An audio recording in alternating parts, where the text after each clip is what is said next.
So in today's video, we're going to discuss how to drop a kilogram of body fat per week. For anyone watching that is undergoing a fat loss period, this will be critical for you that you get this right and maximize the time that you're in the dieting phase. Now, you don't want to spend forever in a dieting phase. You're ultimately restricting yourself. You're ultimately not in the surplus. Ultimately, you could be detrimental to growth.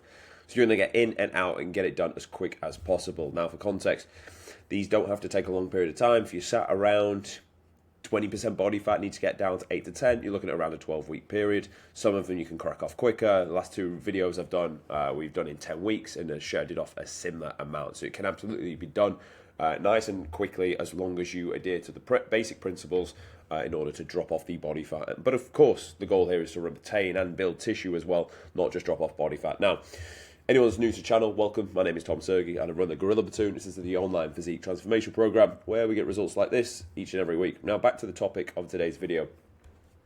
Let's say now you've gone through the actual metrics, which if you're not tracking anything, then we need to do another video and discuss why that is, because that is the absolute bread and butter of this. You must track all metrics so you have data so you can then play from the data. A lot of you are just going off the cuff, off plan, going off feel, off hunger. And that's no approach, because you're probably either selling yourself short or not doing enough. So what you're going to do is track all data. You're going to weigh yourself daily. You're going to track your food daily, sleep daily, steps daily, cardio daily, and also then your photos you're going to take weekly. Now you should be dropping off a kilogram per week. And that's about the sweet spot, really. We say 1% of the scale weight in and around the space of a kilogram is going to be the sweet spot for most of you watching this video. So how do we achieve this? Well, you've set yourself in a calorie deficit. Maybe to begin with, it was just 250 calories. You stayed fairly conservative. You're going to track the data for 7 days. Now, when you want to make a change, I would like you to approach it in this order of priority. Look to increase cardio first to create the negative energy balance. The reason being, you want to keep food high to drive performance high in the gym, to keep muscles full for as long as possible, and to stop you having the perception that you feel that you're getting skinny when realistically the muscle is just flat, therefore giving you the perception that you're skinny. Now, how are you going to approach this with the cardio? Start with on the lower end and leave room for progression on the upper end. So that's going to look like incline treadmill walk, 20 minutes per day, heart rate 120 to 130, and just continuously cycle that out. Now you could bolster that, look at it as like 20 times 7, over the course of a week, and you're going to walk your 10,000 steps every day as well. Steps, very low cost to fatigue. Downside, come at higher cost to time. However, just walk a little bit quicker and you'll get it done quicker.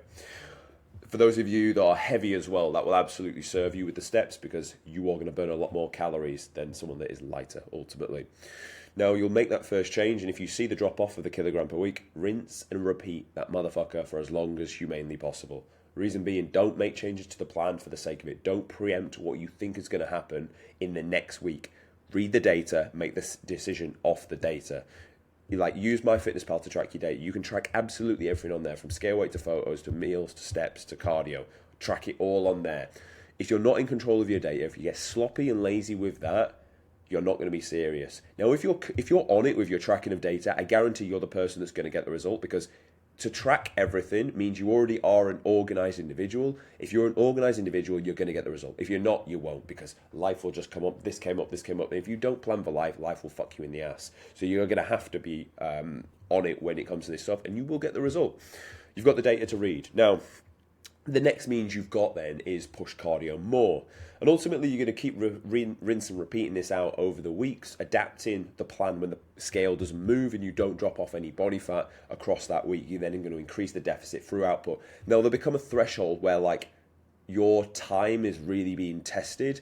Then at that point, you have my blessing to pull from food, in which case, take from fats first. Reason being, fats come at 9 calories per gram.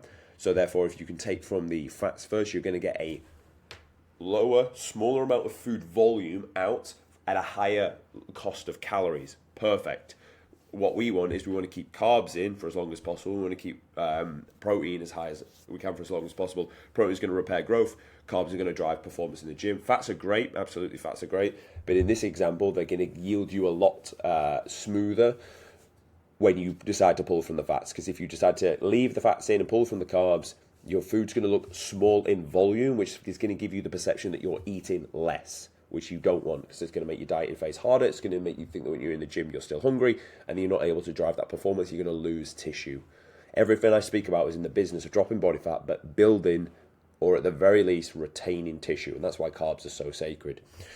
So at that point, you've maxed out the cardio, made the change, drop, drop, drop, drop, drop, perfect. You've then had to eventually pull from food. Nice, so you do that. You've then got a final other option, which I tell you to do cardio, heart rate 120 to 130 on something that's non-impact, so we don't accumulate fatigue or spike appetite.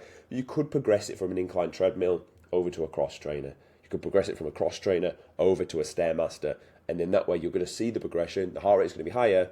Intensity is still not that high. It's still non-impact. Still shouldn't accumulate that much fatigue, but it will accumulate a little bit more if you are doing it daily. But ultimately allows you to keep more food going in to drive that performance in the gym. I can't stress enough how important that is when it comes to dropping off body fat, because you don't want to lose all the gains you spent effort trying to build during the gaining phase to just throw it all away. So that's my approach to dropping a kilogram per week. That's what I do to get results like this, and it's just a nice simple formula, boys. The main message though, track everything, and then you will be able to see the result. Thanks for watching. If you found it useful, subscribe. If you want to work with me, then book a call.